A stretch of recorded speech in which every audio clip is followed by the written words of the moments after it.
Bessiata Dishmaya, on va continuer le livre Began Agagoïm, le jardin d'élanguissement des désirs. Et donc, ce livre est un développement du premier conte de Rabbi Nachman, La princesse disparue. Et on a vu la dernière fois à quel point il n'y avait aucune raison de se désespérer sur Terre, parce que toute la raison pour laquelle on est sur Terre, c'est pour se rapprocher de la Emouna, se rapprocher d'Akadosh Baruch Hu.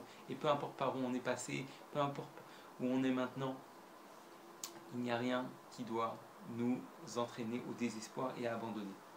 Donc on va continuer le conte. Et donc maintenant on voit que, voilà ce qui est écrit. Ahmad Hasheni la Malchut. Il s'est tenu le second du roi. Mais Hamad Shira Shamer Mister Meod, parce qu'il a vu que le roi il était très triste, très angoissé. Ubikesh Itenu Mesharet, il lui a demandé de lui donner un serviteur, Vessus, un cheval, ou Maot et de l'argent à la Hotsaot pour ses dépenses. Valar et Vakasha, et pour aller chercher donc sa fille qui avait disparu. Donc on rappelle que le roi il a renvoyé sa fille, il la retrouve plus. Sa fille maintenant, il est très angoissé, très triste. On a expliqué que c'est Akadosh Baruch Hu qui est très triste, que la Emouna elle est partie de la personne parce qu'il a fauté. Il est très triste malgré que c'est lui qui lui a retiré. Il est très triste de ça, Akadosh Baruch Hu. Et maintenant il est très angoissé, il cherche partout. Et donc le second du roi, il va aller à cette recherche-là. Il lui a demandé certaines choses.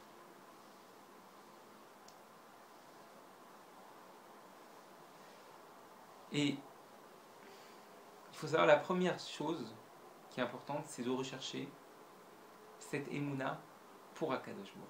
Il ne faut pas le faire avec intérêt. Le but, c'est pas l'Olam Haba. Le but, c'est pas les honneurs. Le but, c'est pas la parnassa, parce qu'on sait que si on retrouve la émouna et tout ça, automatiquement la parnassa, elle vient. Parce que tous les problèmes, ils viennent que d'un manque de émouna en Akadosh Baruch Hu. Le but, c'est l'intérêt d'Akadosh Baruch Hu. C'est dévoiler la royauté d'Akadosh Baruch Hu sur terre. C'est ça tout ce qui compte, c'est de dévoiler que tout vient d'Hachem et que tout est pour le bien, qu'Hachem est bon et miséricordieux et ainsi de suite. Et c'est pour ça que chacun, on est ce Sheni Malchut, on est ce second du roi qui va à la recherche de la Emouna. Chacun, peu importe où on est. C'est vrai que les tzadikim, eux, ils dévoilent encore plus par leur travail cette Emouna-là. Mais nous, chacun, où qu'on soit, on peut dévoiler ce point de Emouna. Chacun, on a cette Emouna en nous qu'on peut dévoiler.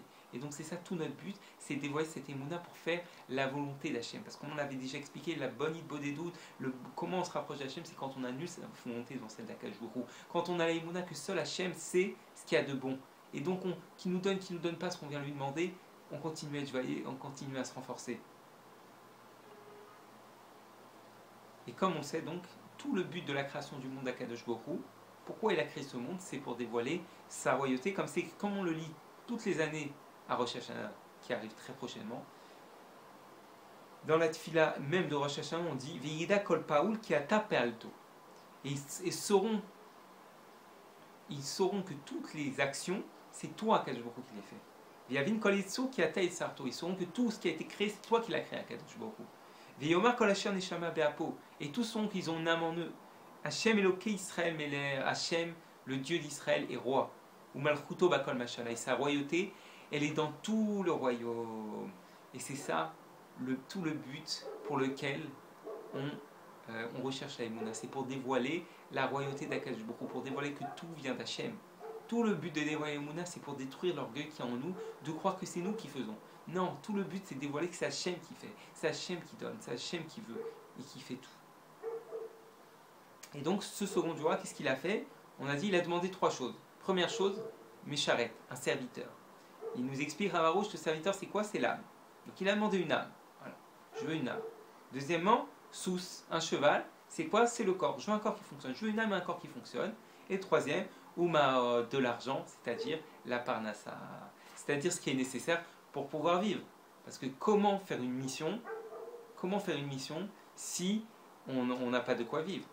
Akadosh Baruch Hu, il n'est pas cruel pour nous envoyer sur terre, nous donner une mission, et après, on a tellement de choses à faire qu'on n'a pas le temps de faire cette mission-là. Par exemple, je vais vous donner un exemple concret. Imaginez qu'un homme, il embauche un autre homme. Il lui dit, regarde, tu vas aller dans tel pays. Tu vas aller en Australie, par exemple. Tu vas aller en Australie, et là-bas, t'as tout ça à faire. Telle et telle chose. Vraiment, il lui a donné tout un plan, tu dois faire tout ça. Et il part, avec sa femme et ses enfants, il part en Australie. Et il arrive comme ça, là-bas, il se dit, mais je ne peux pas commencer à faire ce qu'il m'a dit. Je dois bien acheter une maison pour loger ma femme et mes enfants. je dois ramener à manger, etc. Donc il commence à travailler. Il travaille, il fait tout pour pouvoir donner à sa femme et ses enfants ce qu'ils ont besoin. Et là, cette personne, elle appelle, celui-là qui l'a employé, elle lui dit, alors t'en es où de la mission que je t'ai confiée? Il lui dit, mais je suis arrivé, je me suis rendu compte que j'avais pas de quoi nourrir, loger, tout ce qu'il fallait pour donner à ma femme et mes enfants le nécessaire. Et donc j'ai pas pu commencer la mission. Mais il lui a dit, espèce d'imbécile, si je t'ai envoyé dans cette mission-là, c'est que si tu m'avais demandé toutes ces choses-là, je te les aurais données. Il fallait m'appeler, me dire j'ai besoin d'argent pour telle et telle chose. Et je te l'aurais donné. Il dit, c'est pareil, Akadosh Baruch Hu. Il nous envoie sur terre. Et l'homme, toute sa vie, qu'est-ce qu'il fait? Au lieu de chercher à faire la mission qu'Akadosh Baruch Hu lui a donnée, toute sa vie, il cherche la parnassa, il cherche à gagner de l'argent, à avoir de l'argent pour sa famille, ses enfants et tout ça. Au lieu de venir demander à Akadosh Baruch Hu, donne-moi de l'argent, donne-moi une parnassa, donne-moi un cadeau gratuit pour avoir une parnassa, non, il cherche toute sa vie. C'est ce qu'il a demandé, le second du roi. Il a demandé la parnassa. Il a demandé à Akadosh Baruch Hu, donne-moi la parnassa pour que je puisse faire la mission que tu m'as donnée, pour que je puisse redévoiler et rechercher la Emouna. Et c'est exactement ce qui s'est passé avec l'élève principal de Rabbi Nachman, Rabbi Nathan, sur lequel Rabbi Nachman a dit que c'est l'élève qui le connaissait le plus. Rabbi Nathan, au début de son rapprochement avec Rabbi Nachman, il a commencé à beaucoup prier parce qu'il voulait se rapprocher d'Hachem, il voulait devenir un homme cachère, mais il y avait tellement de besoin de Parnassa qu'il n'avait pas le temps. Et comme ça, il a prié. Ribono Shel Olam, il a dit maître du monde, parce qu'on a ses prières dans un livre magnifique qui s'appelle Likut et Tfilot, où il y a un résumé de toutes ses prières, qui sont au final en fait que la moitié des prières qu'il a faites, parce qu'une autre partie a été détruite ou brûlée, etc. Mais c'est toutes les prières qu'il a faites, et dedans, il a fait beaucoup de prières sur la Parnassa, et celle-là, qu'il a fait particulièrement au début de son rapprochement avec Rabbi Nachman, où il a dit Ribono Shel Olam, maître du monde, Kedé Sheyiyu l'Adam Malod Belishum Ishtadlut, afin que l'homme il gagne de l'argent sans istajut, ça arrive liot Adam Kacher.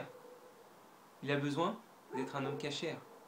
C'est-à-dire que si on veut avoir une Parnassa d'Akadosh Baruch Hu, il faut être un homme Kacher, il faut bien se comporter, parce que on sait que tous les problèmes dans le comportement, ça crée des problèmes dans la Parnassa, ça crée qu'on doit plus travailler, qu'on doit plus aller chercher. Donc il faut devenir un homme Kacher. Ve'anasi madame Kacher, mais pour devenir un Adam Kacher, un homme Kacher, l'okar zmanram, il faut beaucoup de temps. Tel l'illet, ata Parnassa bimatel trinam. Je t'en supplie, donne-moi ma Parnassa, un cadeau gratuit à Kadosh Baruch Hu. Kedé sheochal lavod techol taken sasmi, afin que je puisse te servir, me réparer, veiller, Kacher bien, je puisse être Kacher véritablement. Et là que tu m'envoies véritablement ma Parnassa, pas un cadeau gratuit, parce que je suis un homme Kacher maintenant. Il lui a dit à Kadosh Baruch Hu, comment tu veux que je fasse? Moi, je dois devenir un homme cachère, moi, je dois chercher la Emouna. Mais pour être un homme cachère, pour avoir la Emouna, il faut beaucoup, beaucoup, beaucoup de temps. C'est pas du jour au lendemain qu'on devient un homme cachère, ça prend énormément de temps. Alors, à Kadosh Baruch Hu, donne-moi ma Parnassa entre temps, parce que si je commence à rentrer dans la Parnassa et ouvrir un commerce et aller acheter les marchandises et après les vendre, je passe toutes mes journées à ça et j'ai plus le temps de prier, d'étudier, de faire des mitzvot, de me renforcer pour pouvoir me rapprocher de toi. Et ce qui s'est passé, c'est que juste après, quelques temps après, son père il a eu une idée. Et il a fait en sorte que tous les autres vendeurs, ils travaillent pour Rabbi Nathan en fait, et qu'il lui donne un peu de ce qu'il gagne. Et au final, ça lui faisait sa parnassa, ça lui permettait d'étudier toute la journée, de se rapprocher énormément d'Akadosh Baruch Hu. Pas parce qu'il était déjà parfait, parce qu'il a demandé à Akadosh Baruch Hu, donne-moi une parnassa, entre-temps que je me perfectionne. Et malheureusement, si l'homme, il fait pas ça, d'une part, il va devoir aller chercher tout au long de sa vie, courir derrière la parnassa, vraiment se tuer à la charge pour pouvoir avoir de la parnassa. Et il ne deviendra jamais un homme cachère. Il ne dévoilera jamais la Emouna parce qu'il n'aura pas le temps de le faire. Parce que ça nécessite du temps, ça nécessite de l'investissement de pouvoir dévoiler la Emouna et de se rapprocher d'Akadosh Baruch Hu, de devenir un homme cachère. Et il y a marqué Ve'alach levakesha à la suite du conte. Il y a écrit que le second du roi, qui, comme on dit depuis le début, c'est une allusion à tout juif sur terre, il allait levakasha, demander, faire une demande. Et précisément, Rabbi Nachman, il a écrit les vakasha, pas les chipous. Il y a une différence. Les chipous, ça veut dire, il va aller rechercher quelque chose, mais il n'existe pas. Il va chercher la Emouna qui n'aurait pas, il va aller essayer de la trouver. Les vakasha, c'est autre chose. Les vakasha, ça veut dire qu'il a déjà cette Emouna en lui, mais que maintenant, il faut la dévoiler. Et qu'est-ce qu'il va faire? Les vakasha, il va demander. Et demander, c'est quoi? C'est vouloir. C'est prier Hachem, c'est le supplier, c'est lui demander de l'aide. Et ça demande beaucoup de temps. Ça demande beaucoup de prières, énormément de prières. Donc on voit que comment on va dévoiler cette émouna, comment on va devenir un homme cachère, pas en cherchant quelque chose qu'on n'a pas, en dévoilant ce qu'on a en nous. Comment? En demandant à Kadosh Baruch Hu, en le suppliant, en l'implorant jusqu'à ce qu'il nous ouvre les portes. Ensuite, il y a marqué Vayam Vakasha, donc il a demandé Meod Zman Maruba Meod. Il a demandé beaucoup pendant un temps immense. Hachematsea, jusqu'à ce qu'il trouve cette chose-là, jusqu'à ce qu'il trouve sa émouna et qu'il devienne un homme cachère. Ve'ana, ve'aya olechane, ve'ana, il a demandé Zman Rav, beaucoup de temps, midbariot, dans les déserts, au Bassadot, dans les champs, au Bayarim, dans les forêts, Vayam Vakesha Zman Rav. Il a demandé énormément. Donc là, il nous dit que le second du roi, pour pouvoir trouver la émouna, pour pouvoir devenir un homme cachère, il a dû d'une part demander énormément pendant longtemps jusqu'à ce qu'il trouve. Donc de ça on apprend que quand on veut chercher la émouna, quand on veut se rapprocher d'Akadosh Baruch Hu, d'une part ça va nécessiter énormément de prières, ça va prendre beaucoup de temps. Ça veut dire que même si pendant qu'on demande à Akadosh Baruch Hu, on continue à mal se comporter, on a encore des problèmes dans notre émouna, on a beaucoup de problèmes, ce qui est le cas tout le temps, c'est comme ça que ça fonctionne. Tant que la personne, elle demande et elle cherche, on l'avait expliqué, elle est toujours dans le chemin. Elle est considérée comme si elle était déjà arrivée. D'accord? À ce moment, elle est considérée comme si elle est déjà arrivée parce qu'elle fait de son mieux. Elle fait le top du top. Elle ne peut pas faire plus que ce qu'elle fait là. Elle veut, elle demande, elle prie, elle s'investit, elle fait tout ce qu'elle peut. Mais elle n'y arrive pas pour l'instant. Alors pour l'instant, elle est dans le chemin.